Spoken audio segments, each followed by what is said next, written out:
Welcome to the Higher Love with Megan podcast with me, your host, Megan Cooper, a trauma-informed therapist, life coach and disruptor of wellness norms based in Brighton, UK. This isn't another nice-to-have wellness podcast. Instead, this podcast seeks to redefine what it means to be well in today's world. Here, we challenge the status quo, seek to reunite wellness with social justice and improve accessibility, diversity and inclusivity within wellness and beyond. As a listener, you are not here to passively consume. Instead, you are an ambassador for real, embodied, societal and systemic change in the world. As your host, I stand for radical self-inquiry and being able to have those confronting but necessary conversations so that we can remember our collective humanity at this time. We're here for the revolution and you've got a front row seat. Another key important aspect is speaking in a language that people understand and trusting that people are capable of understanding things that you may not assume they are able to understand. You know, like when people talk to the Latino community here in the United States, I think the only issue that they really think about is immigration. But we care about housing, we care about education, we care about good paying jobs, we care about the quality of food and water that our families get to have. And so recognizing that there are all these common themes that we can connect on and using that language to bring that to the forefront. So those are just a couple I can go on, but it really is about just getting to know people on a very human level and connecting on what brings us together. You know, it seems very corny, very cliche, but that's really at the root of it. Yeah, I love that. And I think with so many of these things too, it's the corny stuff or like the simplistic stuff is quite often the answer, you know, around like, it's almost like a return to even like the return to being in community. It's creating community. We look for these like very abstract things to like warrant our way forward. But at the end of the day, creating community and bringing more connection and bringing people together and implementing more community care.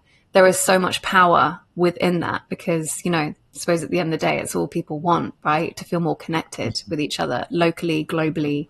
So yeah, I love that. Yeah, I think also reminding people that we were at one point in our history, we were a collective species. The only way that we've been able to make it this far is because of the way that we collaborate and share ideas and look out for each other. And it's only very recently that we've been itemized in this way, alienated from each other. And there are people that benefit from that alienation. Yes. And so, you know, one of the greatest examples I can think of is just labor union organizing. When you have workers who don't talk to each other, who don't trust each other, they're very easy to exploit. They're very easy to take advantage of. When you have workers that meet every day, that share just information with each other, support each other, then the bosses have a much harder time manipulating them to do what they want them to do. Yeah, there was, I was having a conversation with someone recently who was talking about, you know, the way that he sees collective change. And, you know, we get often so caught up in the differences that we have towards collective change. I mean, God, you just need to go to the comments section of like any post on Instagram, but we get almost kind of so distracted with the differences that we have in our kind of different way towards collective change. And he was talking about the importance of like, if we have the same shared values, the same shared vision, then our ability to, despite our differences, share ideas between us and use our differences to collaborate to find better solutions that we otherwise wouldn't have perhaps come up with, also being really powerful. So yeah, it was something else that I heard within that as well, this kind of collaborative element that I suppose is important for us to reclaim within this collective change. Something that has really come up for me within the last couple of years, within so much of this deconditioning work, especially around, you know, I suppose the capitalist white supremacist systems in which the world operates. There is so much of this kind of be the expert, have the kind of like masterful knowledge and all of this. And it has been such a relief, I would say, over the past years of the deeper I have gone with deconditioning work, permissioning of not having all of the answers and having more questions has also been such a beautiful thing to come out of all of this. I wanted to ask just one more thing, and I feel like you've kind of answered this a little bit. And I know that your background as an educator of, learning how to communicate with kids, but I know that you are a dad. I don't know how old your kids are, but I'm really interested in how you communicate with your kids about what is happening within the world, whether that is on a local level, a global level. Do you tell them about global issues? How do you explain that? How much do you explain? I think it's a really interesting question to ask you. No, it's a great question. We actually just started a series called Seeds of Liberation, where it's all about that. This is not promo, but it is relevant. It is relevant. Yeah, totally. Because that's really why we created it. We know that, especially after October 7th, and especially during the election last year, where it was Trump versus Kamala Harris, there were a lot of parents on our pages saying, how do I talk to my kid about the genocide? How do I talk to my kid about the boycott, why we can't go to McDonald's today? How do I talk to my kid about Trump's attempted assassination on Trump? The ICE raids, all these things. How do I talk to my kids? For me, I had a lot of experience as a middle school teacher. Yeah. When I was teaching from 2017 to 2022. And so in that time, we had all kinds of disruptions to the norm. Obviously, COVID in 2020, I had to explain to children why we're having to wear masks and why you're having to go home for 2 weeks, and don't worry, we'll be right back. And then we're gone for a year plus. And during that time, while everyone's home, you had the Black Lives Matter protests come up.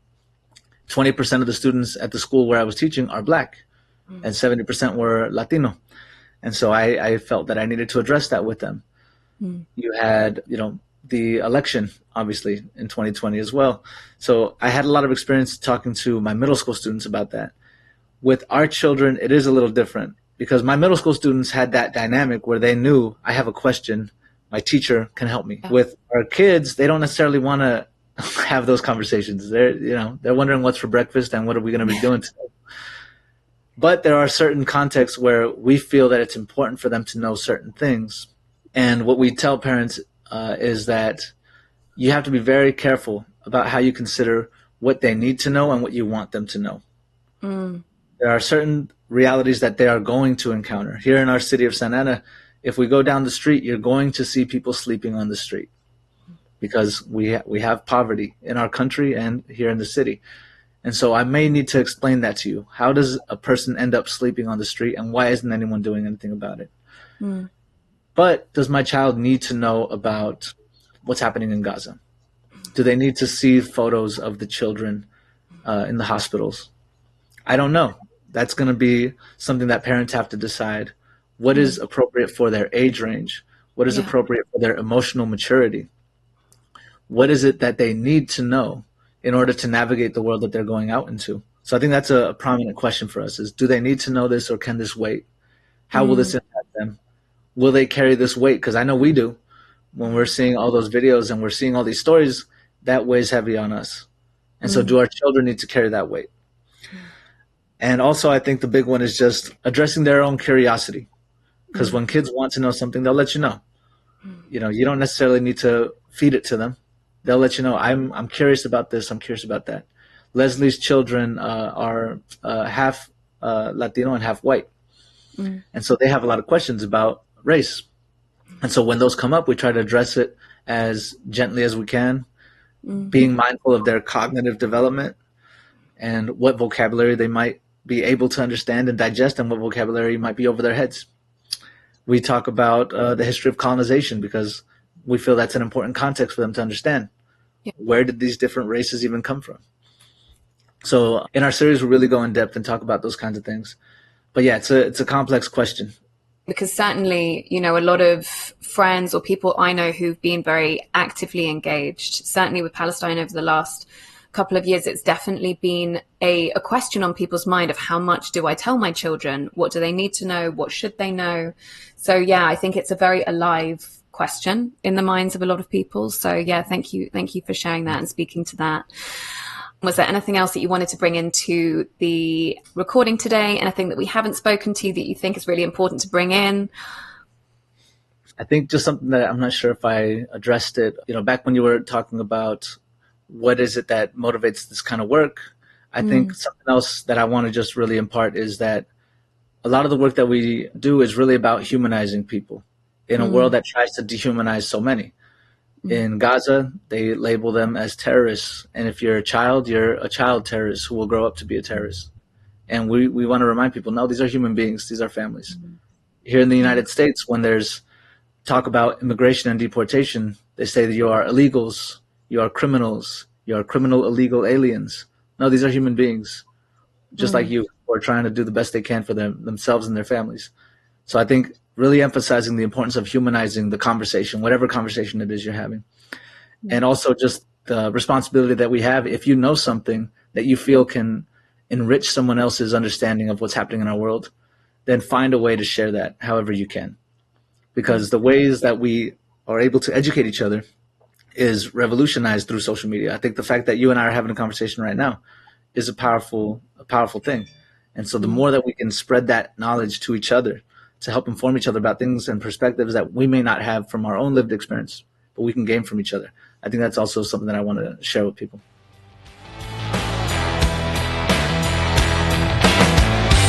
Thank you for listening. It's great to have you with me on this journey towards higher love for all. Our time is our greatest commodity and gift, so thanks for investing it in yourself and sharing it with me.